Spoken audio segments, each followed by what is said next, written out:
1945. Japón se rinde, y Corea queda liberada tras décadas de ocupación. Para administrar el final de la guerra, Estados Unidos y la Unión Soviética dividen la península en el paralelo 38. Debía ser temporal. No lo fue. En el norte, la URSS organiza un régimen comunista. En el sur, Estados Unidos impulsa un gobierno anticomunista. La división se vuelve política, militar e ideológica. Nacen dos Coreas enfrentadas, cada una reclamando ser la única legítima. En 1948 se consolidan los líderes. Al norte, Kim Il-sung, apoyado por Stalin. Al sur, Syngman Rhee, respaldado por Washington. Ambos prometen reunificar la península. El problema: cada uno quiere hacerlo bajo su propio sistema. Entre 1948 y 1950, la frontera arde con escaramuzas, patrullas, emboscadas y pequeños ataques se vuelven comunes. Ningún bando acepta la división. Mientras crece la tensión, el norte recibe tanques y entrenamiento soviético para un golpe decisivo. 25 de junio de 1950. Corea del Norte lanza una invasión total. Aproximadamente 75.000 soldados cruzan el paralelo 38 con tanques. 34. La ofensiva es rápida y contundente. El mundo presencia el inicio de la primera gran guerra de la Guerra Fría. En pocas horas, las defensas surcoreanas colapsan. La superioridad norcoreana en blindados y artillería rompe líneas enteras. Seúl cae en cuestión de días. El sur se repliega desesperadamente, mientras Estados Unidos evalúa si intervenir o dejar caer a su aliado. En la ONU, el Consejo de Seguridad condena la agresión.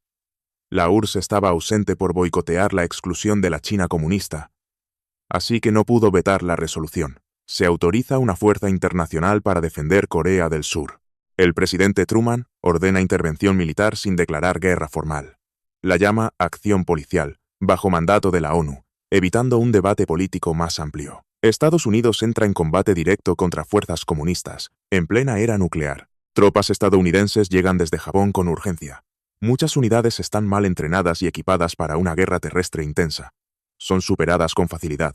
El avance norcoreano continúa imparable, empujando a surcoreanos y aliados hacia el extremo sureste. Agosto de 1950. Las fuerzas de la ONU quedan atrapadas en el perímetro de Pusan.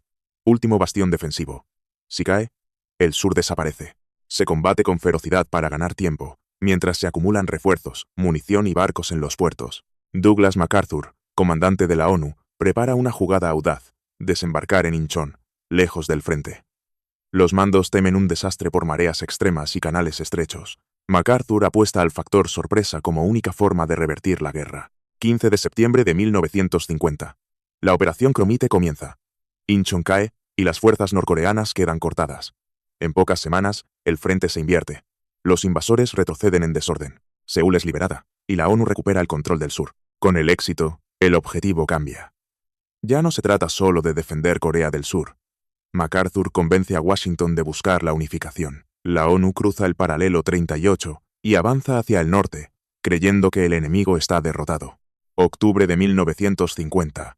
Las tropas de la ONU se acercan al río Yalu, frontera con China. Mao Zedong advierte que no tolerará fuerzas hostiles en su puerta, pero las señales se subestiman. La ofensiva continúa como si China jamás se atrevería a intervenir. MacArthur ignora las advertencias. Declara que estarán en casa para Navidad. Mientras tanto, China concentra cientos de miles de soldados en secreto. La guerra está a punto de cambiar otra vez, no por tanques, sino por oleadas humanas y ataques nocturnos.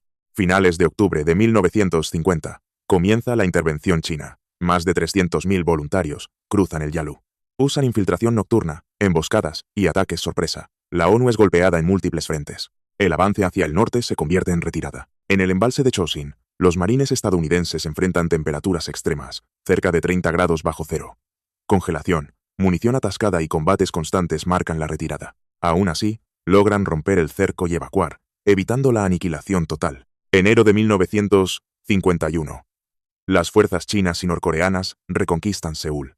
Es la tercera vez que la capital cambia de manos en menos de un año. La guerra demuestra su carácter pendular.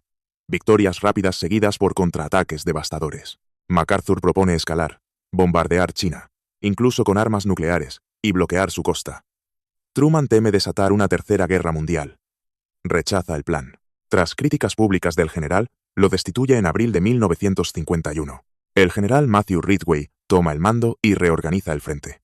Las fuerzas de la ONU recuperan parte del terreno y estabilizan la línea cerca del paralelo 38. La guerra entra en una fase de desgaste, con trincheras, colinas fortificadas y artillería constante. Julio de 1951. Con el frente estabilizado, comienzan negociaciones de armisticio en Kaesong. Sin embargo, los combates no se detienen. Las conversaciones avanzan lentamente, mientras ambos bandos intentan mejorar su posición militar antes de firmar cualquier acuerdo definitivo. La guerra se transforma en una lucha por colinas y posiciones elevadas. Cada metro se defiende con ametralladoras, morteros y artillería. Muchas batallas tienen poco valor estratégico, pero enorme valor simbólico. El costo humano se dispara en una guerra estancada. Las líneas se endurecen con trincheras, búnkeres y alambradas. El paisaje recuerda a la Primera Guerra Mundial.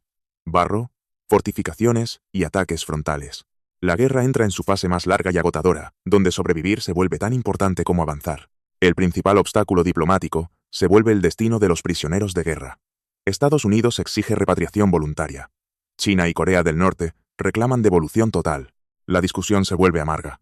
El armisticio depende de si miles de hombres pueden elegir. En los campamentos de prisioneros, la tensión estalla. Hay motines, violencia interna y propaganda. En Coge-do, miles de norcoreanos capturados se rebelan y llegan a tomar como rehén al comandante del campo.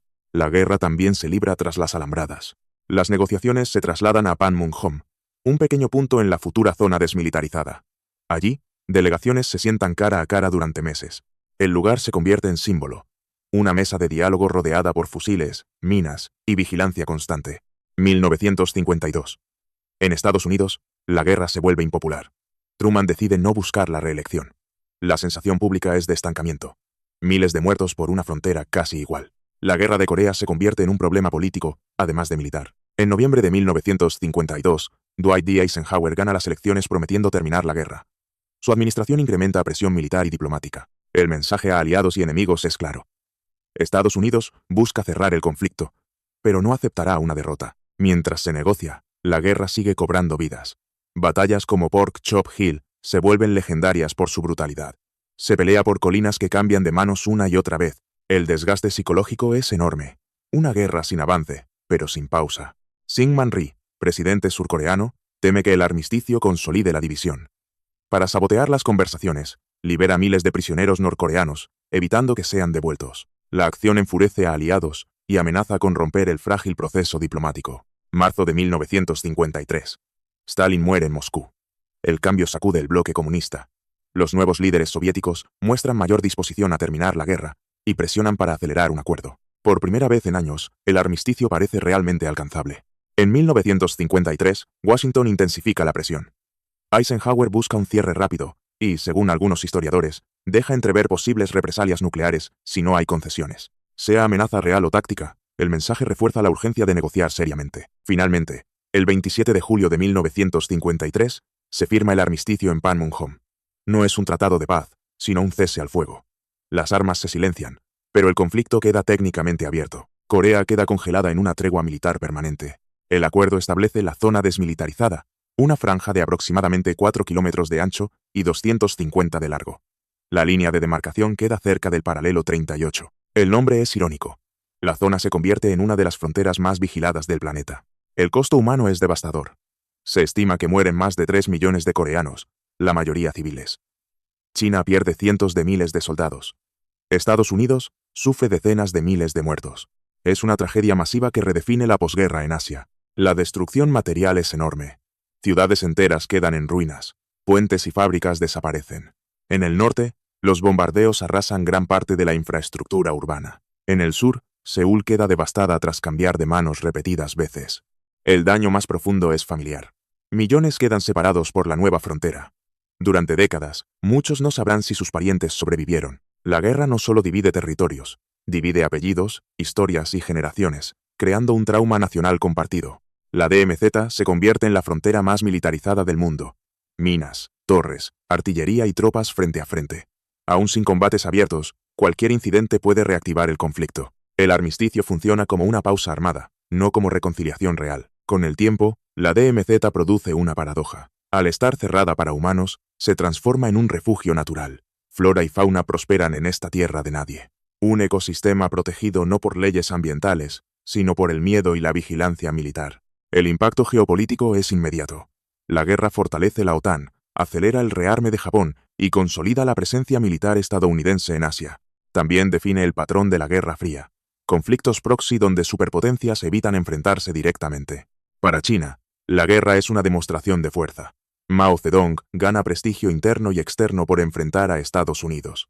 Aunque el costo humano es enorme, Pekín emerge como actor militar respetado, capaz de alterar el curso de un conflicto internacional. La Unión Soviética, pese a suministrar armas y asesores, evita combatir directamente contra Estados Unidos. Corea confirma una estrategia clave: influir sin cruzar el umbral de guerra total. Ese modelo de guerras indirectas marcará décadas de enfrentamientos durante la Guerra Fría. En Estados Unidos, la guerra impulsa el crecimiento del complejo militar industrial. El presupuesto de defensa se dispara, y la política exterior adopta una contención más activa. La experiencia coreana convence a Washington de mantener bases permanentes y alianzas militares en Asia. Tras 1953, Corea del Sur queda devastada y políticamente frágil. Con apoyo estadounidense, reconstruye lentamente bajo gobiernos autoritarios. La seguridad nacional domina la vida pública, mientras la economía busca sobrevivir. El país carga con el trauma de casi desaparecer. Décadas después, Corea del Sur inicia un desarrollo acelerado, conocido como el milagro del río Han. Industrialización, educación y grandes conglomerados impulsan el crecimiento. Con el tiempo, Seúl se transforma en una potencia tecnológica, demostrando una reconstrucción casi inimaginable. En Corea del Norte, Kim Il-sung consolida un estado comunista aislacionista. La ideología Juche promueve autosuficiencia, pero también control total. El culto a la personalidad se vuelve central. El régimen usa la memoria de la guerra para justificar militarización permanente. Durante años, el norte mantiene una economía competitiva, pero su modelo depende de apoyo soviético y chino. Con el tiempo, el aislamiento se profundiza. La prioridad del Estado no es el consumo ni la apertura, sino la supervivencia del régimen y su aparato militar. La relación entre ambas Coreas permanece tensa. Hay infiltraciones, sabotajes y escaramuzas fronterizas. El conflicto sigue técnicamente abierto por ausencia de tratado de paz. Cada incidente en la DMZ recuerda que el armisticio es una pausa frágil, no un final. En los años 80 y 90, Corea del Norte enfrenta crisis crecientes. Con el colapso del bloque soviético, pierde apoyo económico clave. El país entra en una espiral de escasez. La hambruna de los 90 causa cientos de miles de muertes, según estimaciones. Corea del Sur, en cambio, se consolida como potencia moderna. En 1988, los Juegos Olímpicos de Seúl muestran al mundo un país industrializado. La transición democrática en los años 80 fortalece su estabilidad. El contraste con el norte se vuelve cada vez más evidente.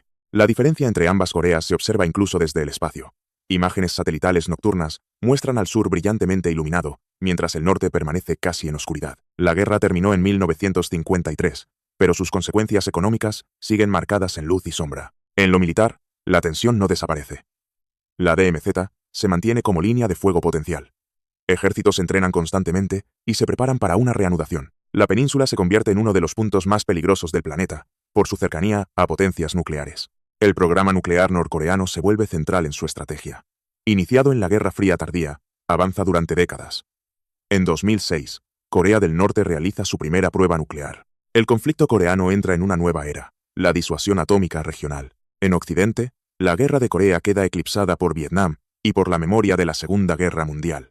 Muchos la llaman la guerra olvidada. Para veteranos, ese olvido duele. Combatieron en un conflicto enorme, pero regresaron a un país que miró a otro lado. En Corea, en cambio, la guerra jamás se olvida. Monumentos, museos y ceremonias mantienen vivo el recuerdo. Para generaciones nacidas después, la división se vuelve normalidad. La identidad nacional de ambos estados queda definida por el trauma y la amenaza permanente. Las familias separadas siguen siendo una herida abierta. En ocasiones, programas de reunificación permiten breves encuentros entre parientes.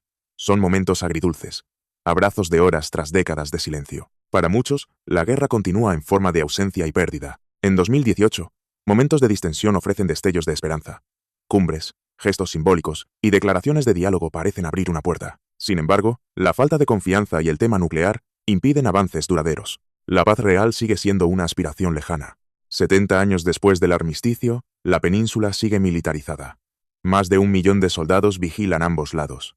El conflicto no está cerrado, solo está congelado. Corea permanece como uno de los últimos vestigios vivos de la Guerra Fría en el mundo. Historiadores coinciden en que la Guerra de Corea redefinió el orden internacional, consolidó alianzas, inauguró guerras proxy y estableció patrones de intervención. Fue un laboratorio de estrategias y armas en la era nuclear, con consecuencias que se extendieron mucho más allá de Asia. Hoy, la DMZ sigue siendo una cicatriz y un recordatorio.